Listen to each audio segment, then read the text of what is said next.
Arthur, thank you Yeah. for hosting us here at the Mercedes-Benz Stadium. I look out and it's such a beautiful facility, but it means so much to our community.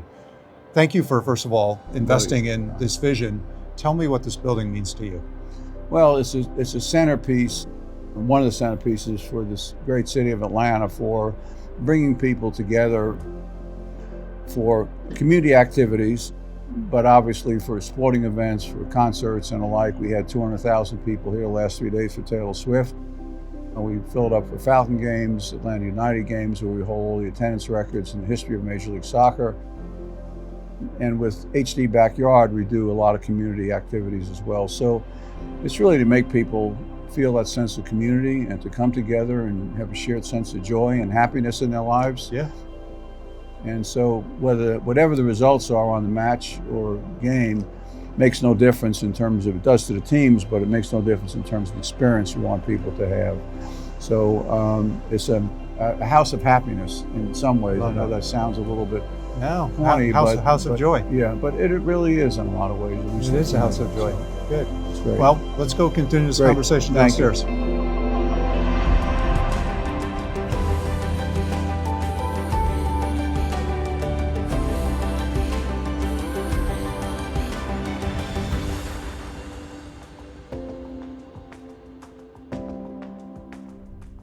Welcome to the Season 2 premiere episode of Gaining Altitude, Conversations Worth Navigating. As we always say, no one better connects the world than Delta Airlines. The Gaining Altitude series allows us to further expand our definition of connection as we connect you to thought-provoking conversations on important topics facing our world.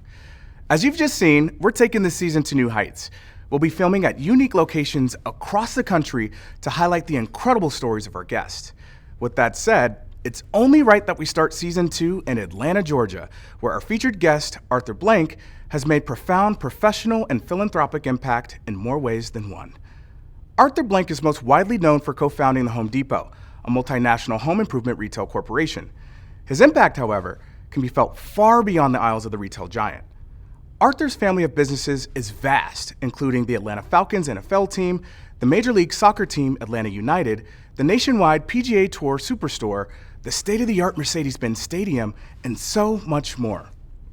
In addition, Arthur is also known for his philanthropic efforts, as he's been recognized by Forbes as one of America's top 50 givers. Since 1995, the Arthur M. Blank Family Foundation has granted more than $1 billion to various causes and communities in need to ensure a better world for us all. So join us today as we explore the intersection of business and purpose-led values from the brilliant mind of Arthur Blank. And with that said, it's my pleasure to hand it off to Delta CEO, Ed Bastian. Hello, everyone. I'm Ed Bastian, and welcome back to Gaining Altitude. I'm thrilled. I'm here with Arthur Blank. This is Arthur's home. Yeah. We're in his home at the Mercedes-Benz Stadium in the Gold Wing Club of the stadium. Arthur was gracious enough to invite us over to start the new season of Gaining Altitude. And Arthur, thank you for hosting us. It's great to have you here, and obviously Delta has been a great partner to all of our businesses, and of course the NFL, Major League Soccer, and been a great partner to everything that's happened in Atlanta for so many years. Thank you for being here. That's kind. And thank you for your support of the building. It's great. We love being partners with you and the team and your organization. Thank you. But I do want to take you back to start. We're both New Yorkers. Right. Both grew up in New York, but we found Atlanta as soon as we could. Right. What brought you here to Atlanta? Well, what brought us here to Atlanta was starting the Home Depot in 1978. First store was here in 1979. I had lived in Griffin, Georgia, just south of Atlanta for a couple of years. And so we used to come to Atlanta for, sports activities, cultural, restaurants, a variety of different things. And so when Bernie Marcus and myself, my partner, when we got fired, in 1978, long story, long chapter, but we were looking for, well, where do we start this thing called the Home Depot? And I knew Atlanta, when I moved here, it was less than 1 million people living here. Now there's, hard to imagine today. It's right? Unbelievable. It's over 7 million today. I knew it was a great market, and I felt good about the dynamics here, the growth dynamics, et cetera. And so we started here in 78, and first stores in 79. We went public here in 83, and so it's been What an amazing great success story. Take me back to that. Handy Dan? Yeah, Handy Dan Home Improvement Centers. Was the company, and you and Right. And Bernie both were fired, as I understand. So we don't need to understand that, because I know I'm sure there's a big story around that. Yeah. But just in terms of what it meant to you, because it actually spurred an amazing American success story had that not happened. That's true. So I think, as you realize, I think we all realize this in life, we're blessed with the opportunity to live a wonderful life, to give back, to be part of our own families, et cetera. But part of that comes with developing a sense of being able to be resilient, because we all have trauma in our lives in one form or fashion. So when we got fired in 78 for, quote, political reasons at that time, we wanted to stay in the home improvement center business. So both Bernie and I said, if we ever had to compete with a large, no frills, down market, big store, huge assortments, low prices, and great customer service, we couldn't do it. Mm-hmm. And we were running the best home improvement center company at that time in the country. So if we said that's who we couldn't compete with, that's what we should open up. So let's try to leapfrog the industry, which we did by 7 or 8 years. And Atlanta being a growth market, and we had some real estate available here. We were able to work out a deal with the JCPenney company, who had 4 large Treasure Island discount department stores here then. They were too large for them, so we were able to carve out, 60,000 feet. Today, the average store is 130,000 feet. Right. There's 2,600 Home Depot stores in all North America. Yeah. So very proud of that chapter of my life, and what have you. Well, it's a lesson to all of us about failing forward. Yeah. Right? It's not that you failed, it's what you gained from the experience. Yeah. And we all have setbacks for different reasons. Right. Whether it's political, whether it's economic, whether it's physical. Yeah. And it's not that something happened, it's what you do. Right, exactly. When something happened, that makes it creates a new opportunity. You learn from that experience and you move on in a positive, productive way. So Home Depot Company is one of the largest retailers in our entire country, all within one man's lifetime of from start to where we are today. It's pretty amazing. Yeah, and it is amazing. It's you a great chronicled story. a bit of it in your book you released a couple years ago, Good Company. Tell me about what makes a good company in your view, using Home Depot or any other pearls of wisdom you can share. I would say, and I would say this, if I can, not because you're sitting across from me or you represent Delta, but to us, it's this circle of connections of different organizations, and whether it be associates or our customers or our suppliers or shareholders in case of Delta or in the case of the Home Depot, and community involvement, et cetera, that dictate really what defines a great organization and a great company. So whether it be Home Depot or all of our businesses today, those core values of listening and responding and all of those things are intact.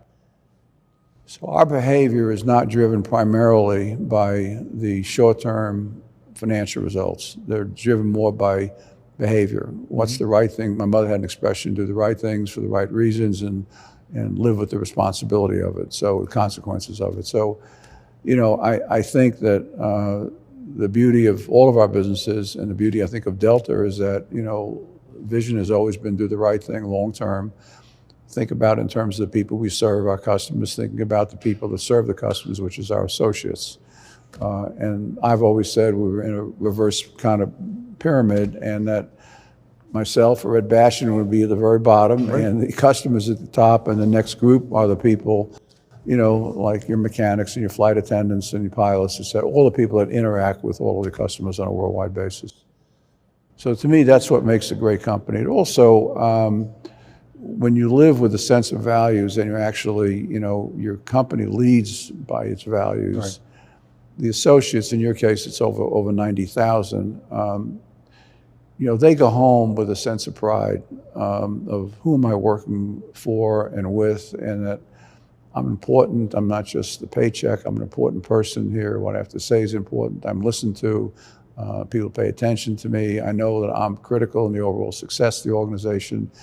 And that sense of pride shares it with their family, shares it with their spouse, shares it with their children, et cetera. So when they go home and they walking around, their chest is out and shoulders are back and telling people they work for Delta, they're, you know, they're proud. They're proud. I mean, they're really proud. This is, you know, I mean, it's not just about, it's never to me about the transaction. It's always about the relationship. Yeah. And that's the same thing that we try to build in all of our businesses, whether it be Atlanta Falcons or Atlanta United or PGA Tour Superstores or our guest ranches in Montana or even our foundation. We try to really pay attention to, you know, being of service and being connected to the people that we're serving. And, you know, if we do those things and live those values, we'll get the financial results. But it's much more fun. Yeah. And it's much more I think engaging as a human being when you're living values as opposed to, you know, checking on your financial results every day. We all do that, and I've got a financial background, and I know you do as well, Ed. But, you know, that's the least important part of the job. Most important part of the job is that running our company with these values and living them and setting examples every single day, looking for opportunities to set examples. I mean, I go out of my way to find opportunities to indicate this is the way we do things here. And I'm sure that you do the same thing and your leadership does. Is that correct? So that's really what the message is of a good company, is that you want to be in a good circle where the success is connected to everybody. Yeah, and it's about purpose. It is about purpose, and it's never been more obvious than what we've been through the last several years of the pandemic, which has shaken every part of our absolutely. Our being. So well said. I mean, we big part of the work of our foundation today is mental health and mental well-being. I was just reading this morning, the U.S. Surgeon General just reported today that probably 1 out of every 2 people in the last 4 years, 3 to 4 years, have felt really lonely, extremely lonely. Right. And so, you know, when you come out of, and you go through this pandemic and what have you, even periods of time when you were closer to your family because you were home more and you spent more time with your pets and your children and you spent more time outdoors and doing whatever, the reality is that, you know, people need more of that human connection. Right. We are human beings. And in that sense, we are at our very best when we're connected to each other. And connected with each other, not just having, you know, purpose for our own ourselves and our families, but really a greater sense of humanity. And, you know, I think that so many of the stresses we see today in the world, you know, amongst our young people, not just populations just generally, or really throughout the world today, is because people don't feel as connected as they need to be and as they should be. And that sense of community is a beautiful thing. It's really what I celebrate most when I come here for events, soccer matches, football games, concerts, whatever it may be. And it's true really in all of our businesses. I mean, I feel people say, well, you know, how do you go from a football team to a soccer team to guest ranches? Well, at our guest ranches, which are in Montana, people come there and, you know, technology essentially doesn't work. And they spend a week together with their family and children outdoors and, you know, riding, hiking, eating great food, fishing, whatever it may be. But they you know, at the end of the week, they're renewed, they're connected to each other again, and everybody else at the ranch who's been there with them. So they feel a sense of, you know, I belong to, it's not just being attached to, but actually belong. This human bond is so important. Well, this has been a big focus for us at Delta too, with our 90,000 people as we've come through the pandemic. And obviously the physical wellness was the immediate issue because of the pandemic and keeping our people safe. Because just like your employees, our employees had to work all through the pandemic because we had to be out there connecting the world, and you and your team and your organization was connecting people to their purpose as well. And how we've led, and I know you've done the same, Arthur, is the emotional well-being. It's not just the physical; it's the emotional, it's the financial well-being. Is to taking care of, making certain that our people are plugged in. If they have any challenges, how we can support them, and then societal, because the societal pressures today are like enormous. None ever. And you put that all together, you can see why people withdraw from the world, or this epidemic of loneliness that we talk about. And I think, I think about it in terms of whether our business or really in terms of your business is that, you're flying people all over the United States, all over the world. So we have an opportunity, and some of the technology folks may not like my answer. So the answer is, do you connect people more with technology? Absolutely. So the answer is yes, and in my opinion, no. I think the greatest connection is with human beings. Yeah. So I think when, people step on a Delta flight, what's the attitude of pilots? What's the attitude of flight attendants? How do they make them feel? Do they make them feel like they're special? They make them feel like they're cared for. They make them feel like, it's not just a matter of, we're interested in a long-term relationship with you, and we're bringing you to maybe family, maybe a job, maybe adventure, vacation, whatever it may be. And so we want to be part of that. Right. And so I think, you have an opportunity, and that's great for the associates too, because they feel like, I'm actually making somebody happy. I'm actually making a difference in their lives. I'm bringing them to Europe for a vacation, or Caribbean, or whatever it may be, or to get them back home, see their family they haven't done in a while. So all of those things I think are beautiful and really make associates feel like, it's a high bar, but it's a bar that I set in our businesses. I said, challenge ourselves and our associates. Our associates should feel like this company is worthy of my life. Right. And when I say worthy of my life, I don't mean that in disrespect to religion or anything of that nature, but I mean that it's not just about the transaction of me doing my job and getting paid for it. It's that, why do I feel like this company has a bigger purpose than that, that I have a bigger purpose than that, and I'm part of this. And I think we need more of that in the world, more connection to each other, as human beings, physical connections to each other. Right. We see this stress today with our young people. And young people today, they're probably the most advanced, certainly compared to myself. You can speak for yourself in terms of technology. But, the rates of depression, anxiety, God forbid, in many cases, suicide amongst young people today are at all-time highs. So is the answer more technology? I'd say the answer is more being connected to each other. Connection. And it's one of the great things that I would say that Delta does, is that it brings people together, human beings together, not through, technology is important because planes have to be safe and have to get from here to there and all of that. I get it. But it's bringing people together to spend time together, and that's the greatest gift we can give each other.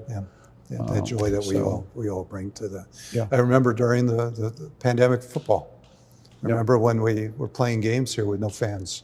Yeah, we had in the stands. It was for people sitting at home watching through technology. It was really interesting, though. We had to be careful, but how dead. It was dead, and then it was lifeless. Then we had to reject the voice because people said there's nobody there. And actually, it was fun for some fans because you could hear players talk to each other and come to some of what they said. I'd go, edit out that, edit out that, edit out that. There's nothing left. You can't hear anything because they were, the language sometimes. But without the fans, the fans provide the energy, to the building. I remember when I bought the team in 2001. It was announced in December, and my ownership was in February. The transaction was closed then. And I flew back from St. Louis. We were playing the Rams. This is before they were in LA, we were in St. Louis. And so I went to the back of the plane, and the Delta plane, and walking around telling the players, I said, I'm your new owner, and I played, football in high school, but I don't know anything about, I'm not going to draw plays, I'm not going to pick players, but tell me, what can I do that'll make a difference to you? And they all said the same thing: just fill up the building with fans. There's that human connection, that emotional connection, that makes a difference in how we perform. So I think that's right. I think, and it was never more obvious than that. And candidly, even to this day, Saturday night I was speaking at a large function and talked about just the joy in the room of us being together. And you remember all those awful Zoom calls where they'd have little boxes and squares, and you have Zoom cocktail parties or receptions or meetings. It's like, if I never see another one of those again, that'll be too soon. And I would tell you is that, you and I could sit in meetings, in face-to-face meetings for 7 or 8 hours, and it'd be okay. 7 or 8 hours on Zoom calls. I mean, at the end of the day, you were ready to, I mean, your hair was probably black when you started. It turned white. It was my hair. You put pencils in your eyes. But it's just, it's hard because you don't have the human connection. You can't see the body language. You can't see all the facial expressions. You can't pay attention all the time. But so I'm a big believer in anything we can do to bring people together. So what brought you to sports? I mean, I know you're a sports fan. Yeah. But moving from hardware stores to running a sports franchise is a little bit of a stretch. Yeah, it is. Well, yeah, it isn't. Yeah, it was and wasn't. It was because it's obviously a different experience. Yeah. But in the same way, it was really the same experience because at Home Depot, I would tell our associates, I would laugh with them when I say it. I said, the reality is that you ought to pay me instead of us paying you. And they say, well, what do you mean by that? I said, because we're adding joy to your life every day. Because people come into our stores and they have had a headache, they have stress, their bathroom commode doesn't work, it's overflowing, they want to add a room onto their house, they don't know how to do it, you're making their dreams come true. So you're making people really happy every single day, and you're empowering them to do things that they didn't think they could do themselves. So the link between the two is that, that business, we were in the business of relationships, not transactions. How could we satisfy somebody's needs, extracting the least amount from them and building a long-term relationship with them? And that was really the payoff. So all of our businesses, it's about making people happy. So, we're in the hospitality business. Here at the stadium, our PGA business, people come in and they all want to, think they can play golf like Tiger Woods or Rory McIlroy or somebody else. And, they want to fit them properly. They want to make sure they look properly, make sure they get the right golf lessons. So, all of that is about, making people happy. And the increase in women's golf is now 40% of our business, which has tremendously changed over the last couple of years. And young people are playing today, which is great because they're all spending time outside together as a family or with friends, et cetera. So I think the connection of serving people, that's really what's common with all of that. So when I retired from HD in 2000, I'd been a season ticket holder for the Atlanta Falcons. And I'd come as often as I could come, and they'd win a game, lose a game, win a game, lose a game, et cetera. And so when I had the time, I said, this team, it was like we just couldn't win consistently. I had a choice. I said, either I'm going to sit here for the next 30, 40 years of my life and complain about it, or try to buy it and fix it.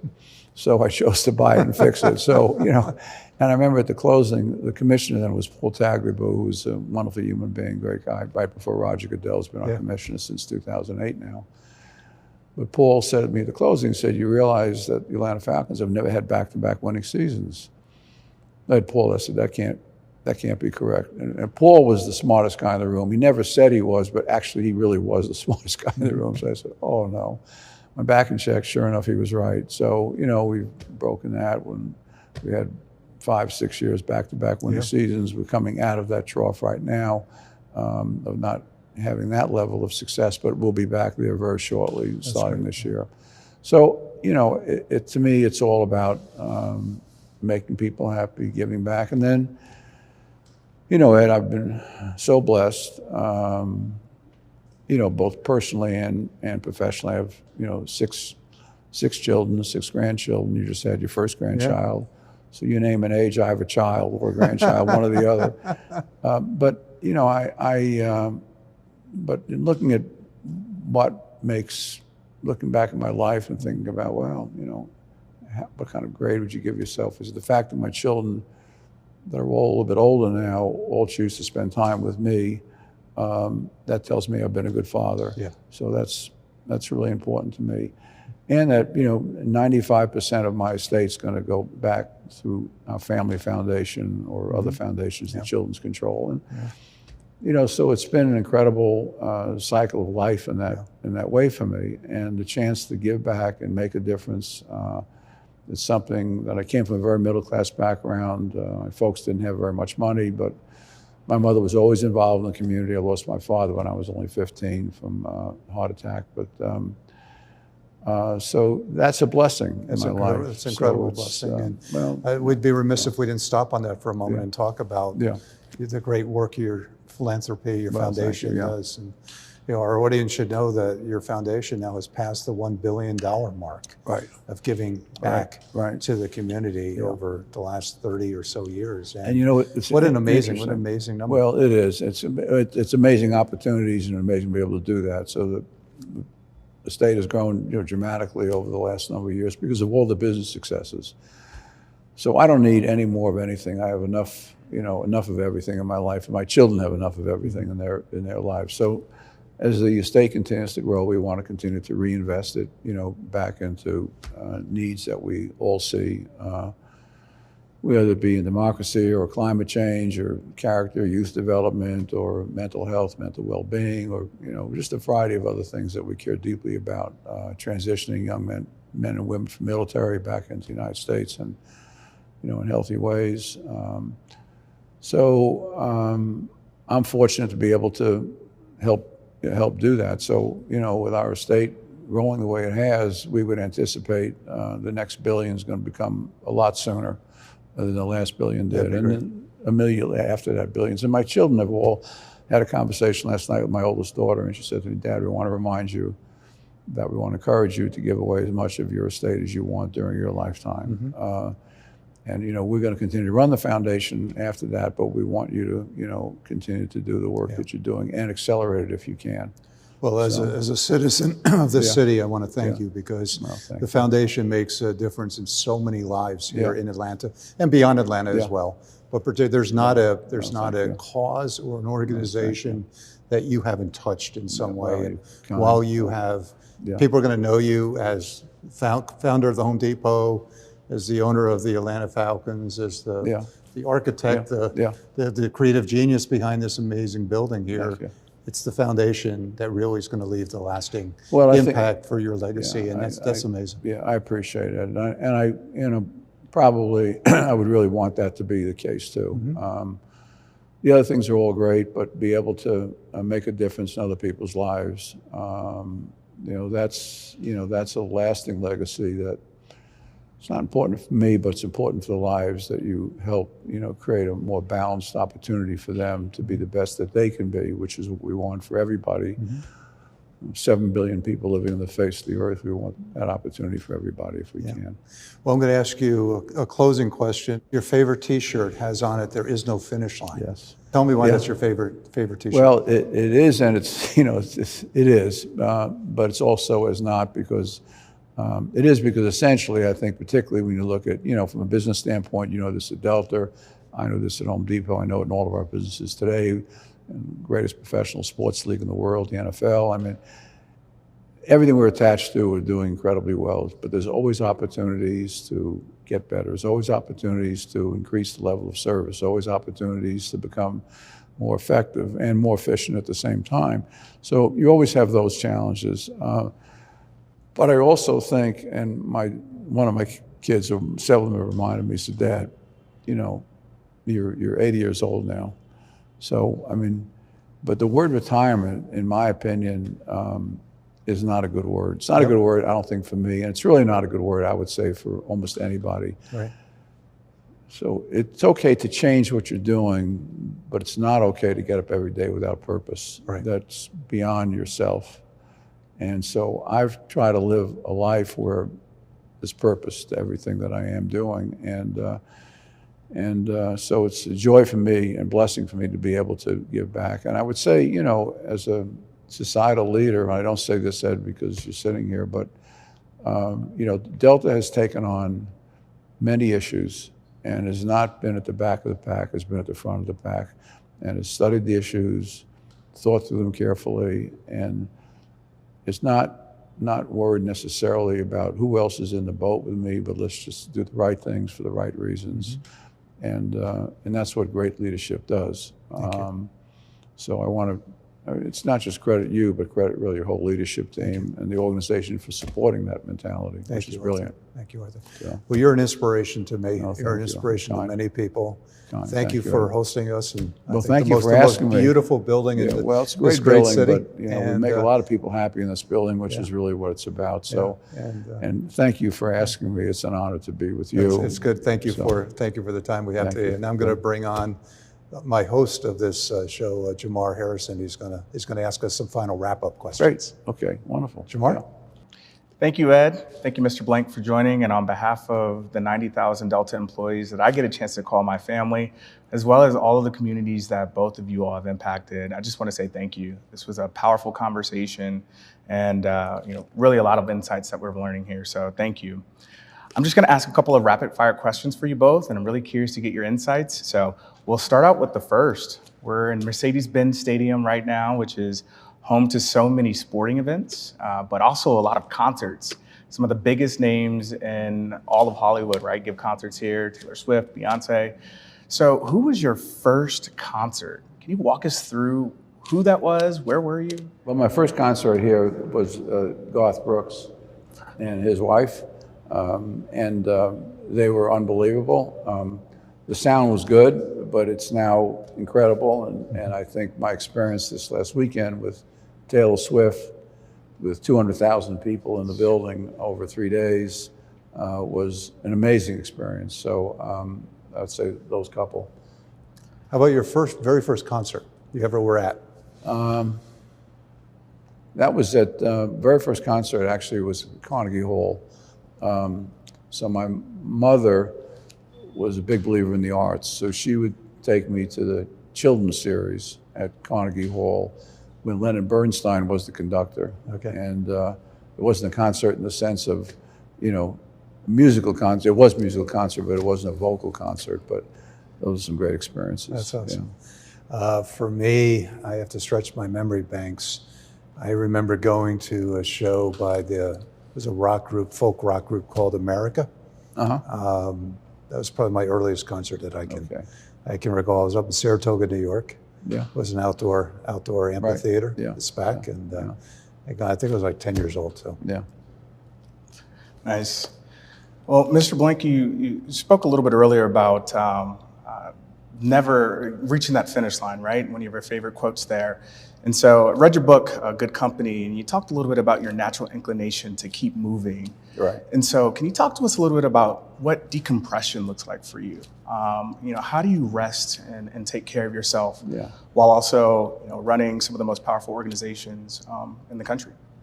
Well, I think that's a great question, and it's one that not only for myself, but for all of my associates, and I'm sure in the case of Delta, it's an important question as well, because you have to have balance in your life.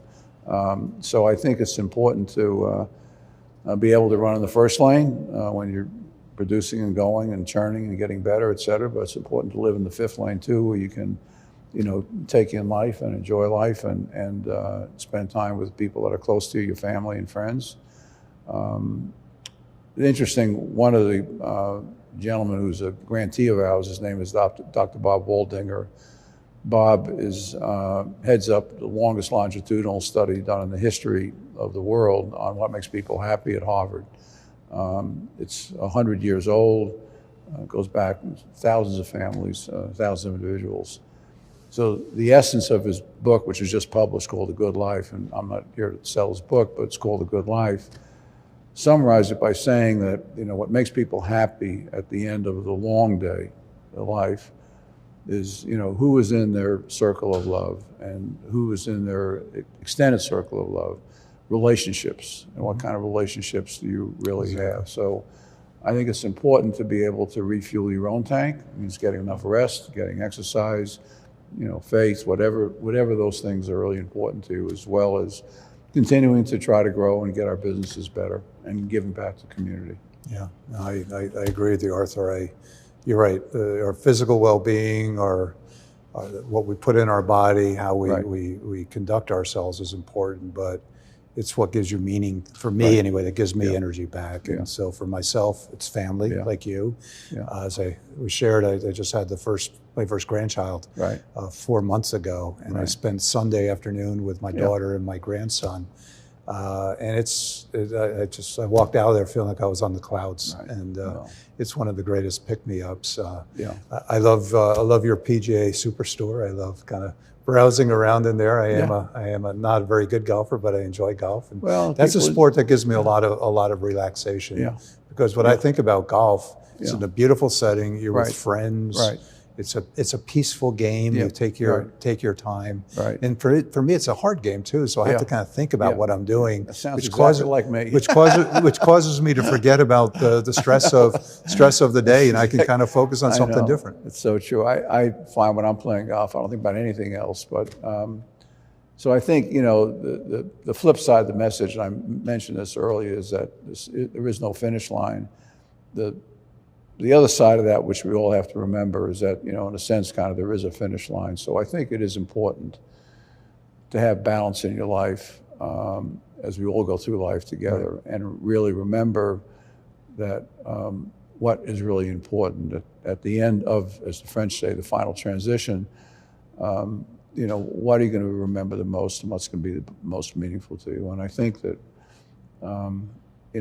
connection to other human beings, connection to the people that are in your circle of love, and living with purpose and giving back and making a difference in others' lives in whatever way you can. And I think, in my case, all these businesses that we're in today, all of them, all make people happy. And our foundation obviously makes people not just happy, but give an opportunity for fulfillment.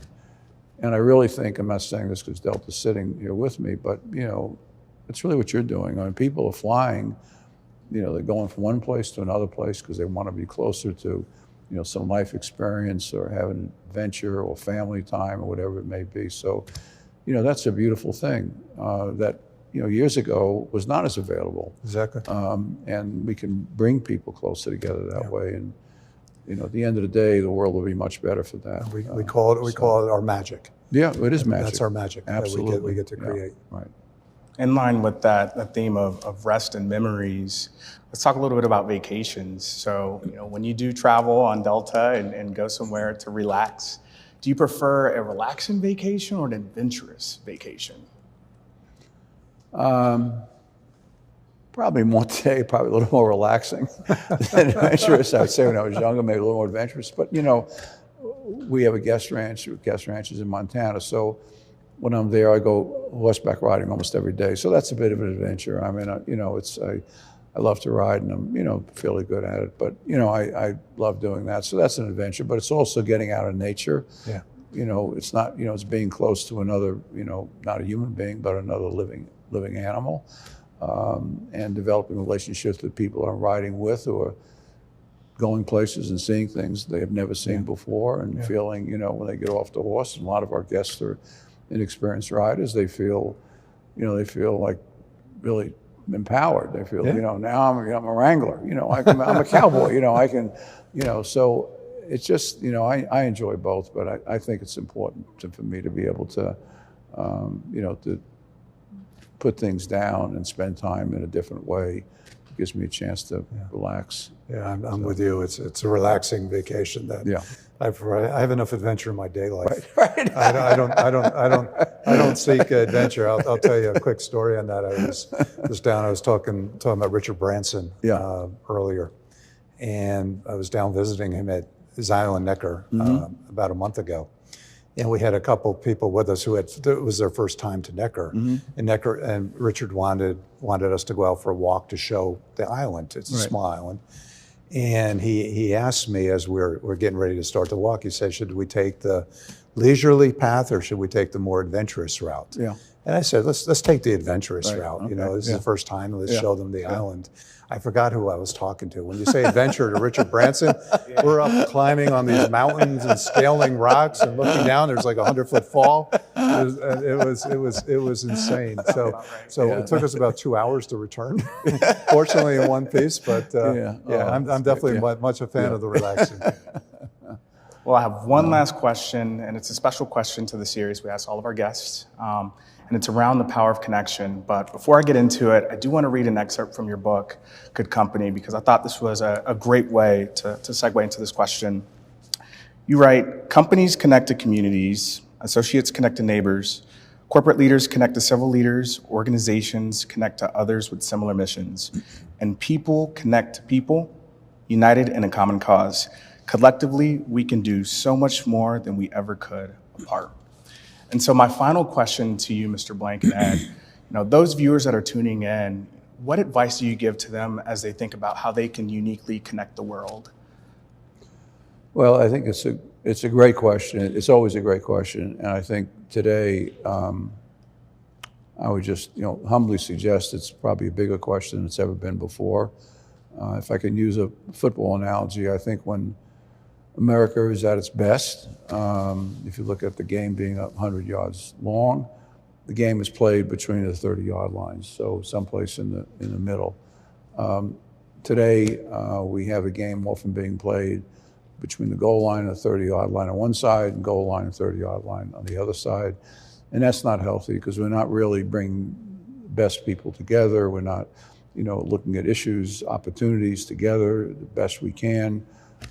So I think that as a country and as a world, we need to, remember and remind ourselves and take action that does indicate that we have much more in common than we have that separates us in every sense of the word. So anything we can do to bring people together and become better listeners and better responders and understand where other people are coming from and be good listeners in trying to understand actually what they're saying and try to find a basis for commonality to opportunities and solutions. I think that's going to be critical for us as we go forward. We've definitely falling behind in that regard as a nation, and I think we have serious work to do in that area.